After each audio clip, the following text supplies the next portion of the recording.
Hello. It's very good to meet you here. And first, I have to say thank you in the name of GRANSHAN for helping us in so much different areas with our logo and with our new Bloom Award design. And the last 2 days with two events in Mumbai and here now in Delhi. We appreciate it. Thank you very much for this. And probably for the first, you could tell a little bit about your background, where you come from, what you're doing, what is your company about? Okay. I am classically trained as a graphic designer. I studied in New Zealand. Before I went there, I had no idea about design being a profession whatsoever. But just so happened that I was okay at drawing, and my parents were like, okay, maybe this is something that you could possibly do. See if you like it or not. And I think when I went there, I really wanted to study animation because I was obsessed with the idea of King Kong, Lord of the Rings, and I'm like, this is cool, I want to do this. But when I saw the softwares, Maya and ZBrush, and I saw many numbers in those softwares, I was like, I don't think I can do this. And then my second year onwards, there was an elective which was typography, and I took that class up, and I really got obsessed with typesetting in general. Okay. And that's where things changed for me, and haven't looked back since. And now I run Irregulars Alliance and Irregular Studios.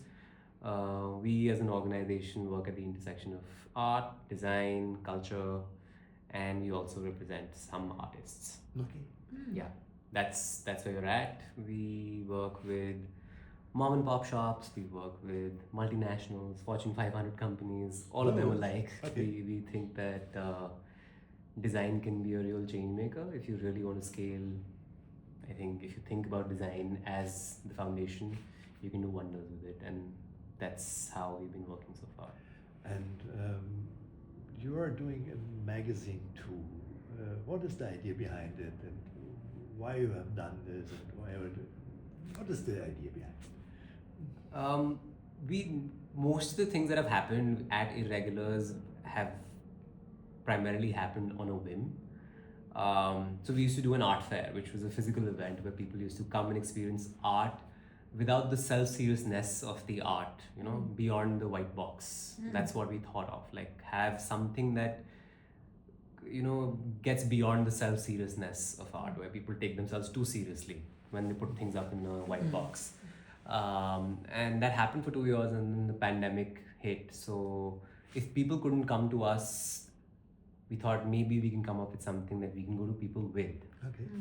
And when I was in design school with typography and like a publication design elective, that was something that I got really, really invested in.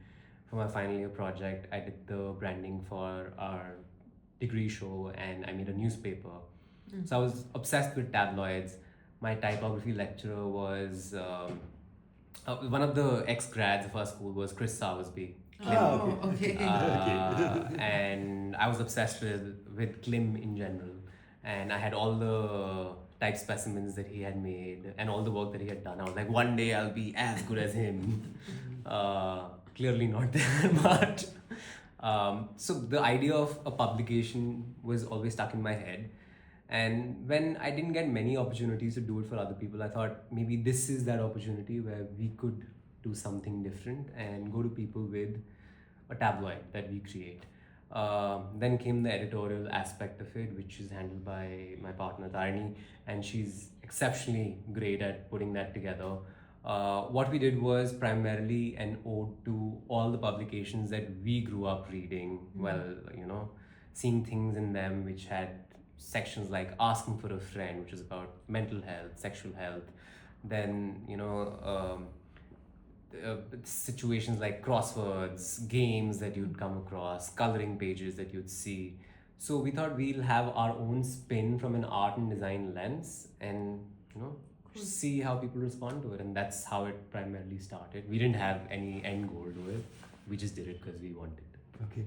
And how you have done the distribution?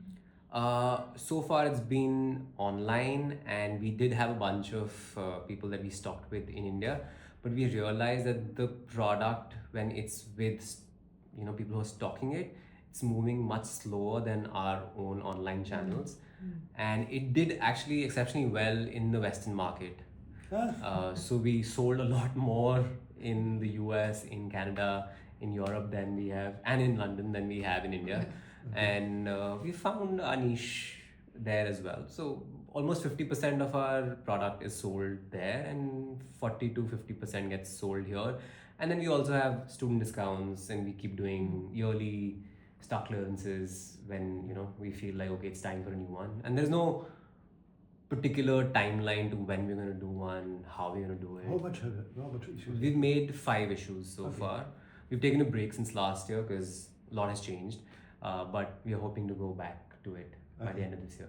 Because when we traveled around, we heard often that there is this special magazine, what you have done, so people know you even if they don't know you. Yeah. They know the magazine at They least. know the magazine, Yeah. yes. It's really, That's good. yeah, but then they know your name, but probably not yourself. Yes. Yeah. I've also made sure that the publication can have a life of its own rather than it being about the people who created it, because it's not just us, it's our collaboration with creative professionals from around the world. That's what's led to the success of the publication too, because we've not limited ourselves to we do this and we are the only people that matter. And how I can imagine you doing this to integrate all the people from It's a pain, but we do it because we like doing it. We just reach out to people, we just ask people, and these are the people that I like, that or the people in the team like, and we've looked up to their work and we want to collaborate with them.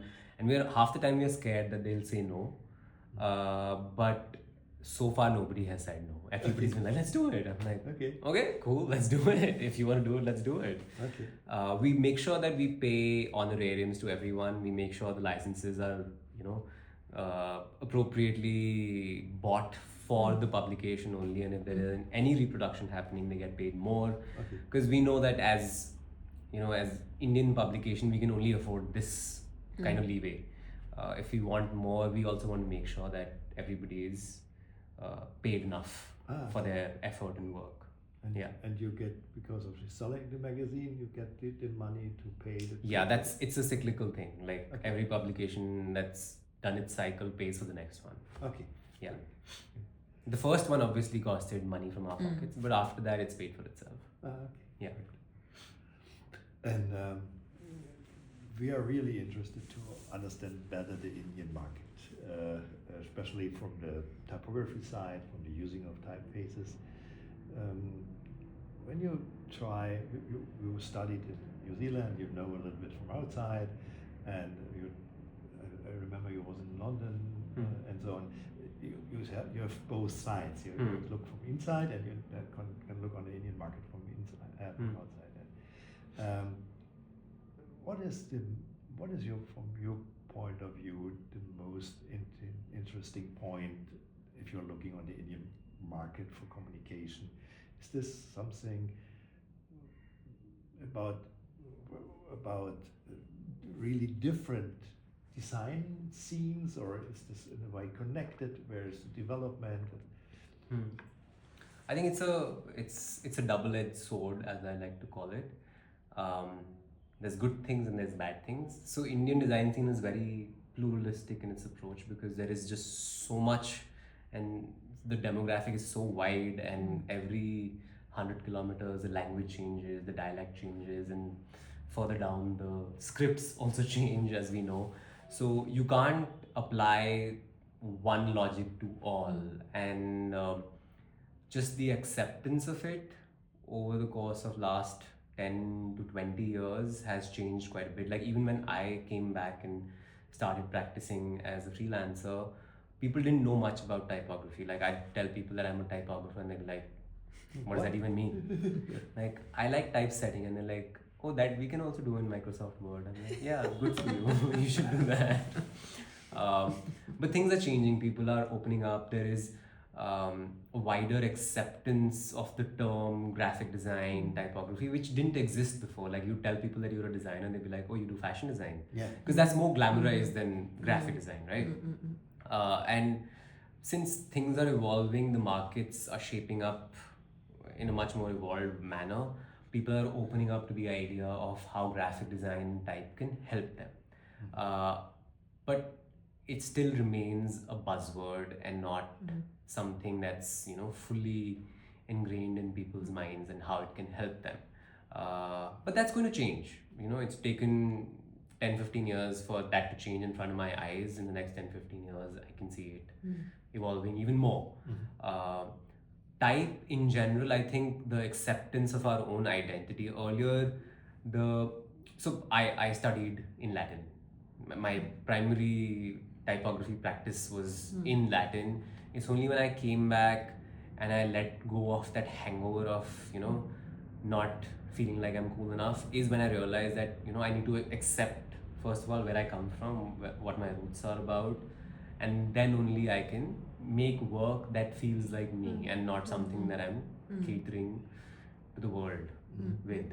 So that's happening quite a bit now. I think people are becoming more accepting of themselves and their identities and shaping their narratives and their design with their identities, which didn't happen before. In which language you are originally trained, in which writing system? I can understand Devanagari, which is Hindi.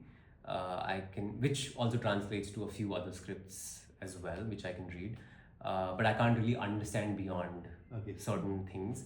And then I also understand Punjabi. Yeah.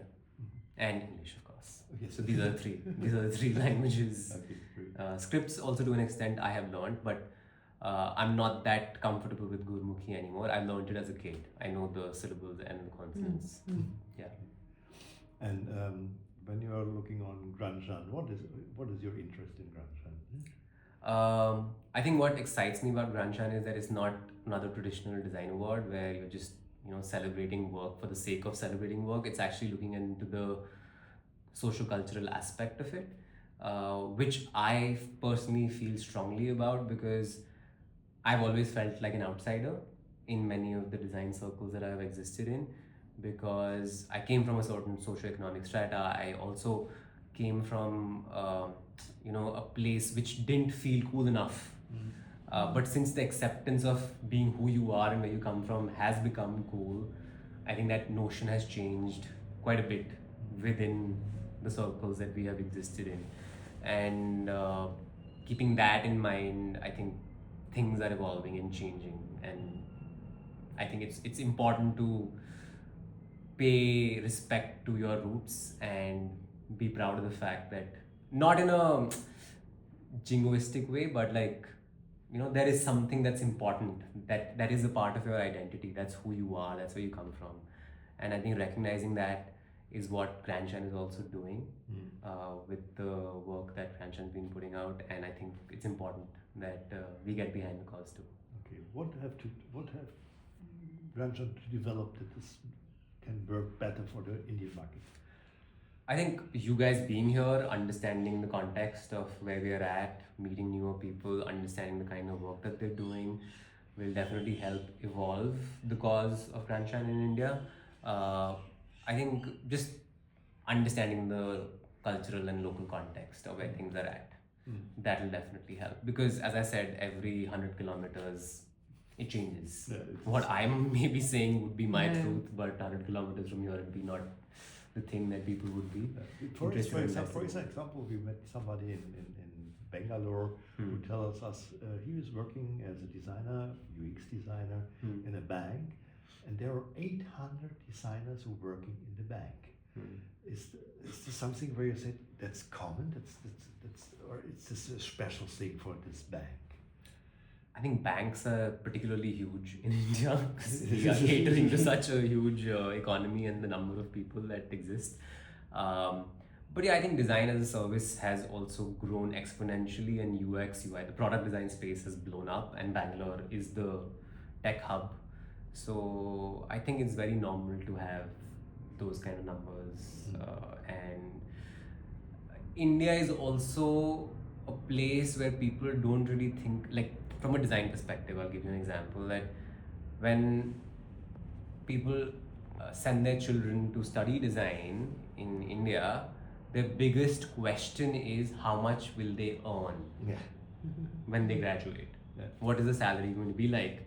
And productization of design, which is UX and UI, has exponentially helped Yeah. that question being answered.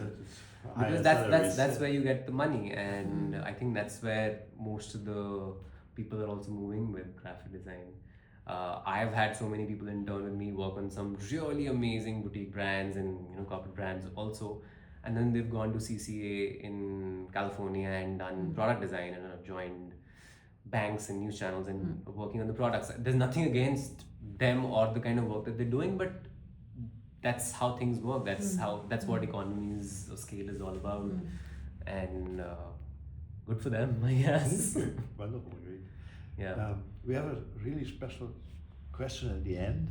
We would love if you can write one of the letter, probably the letter what you liked most in your language. You have a small paper. Okay, I can get it.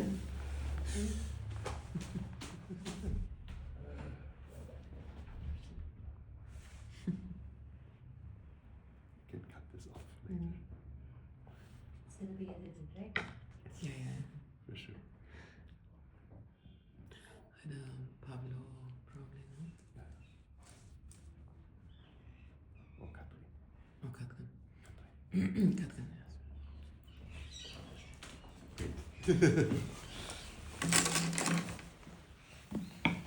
So this is the letter form that's known as sure. I'm sure you guys have seen it. yes.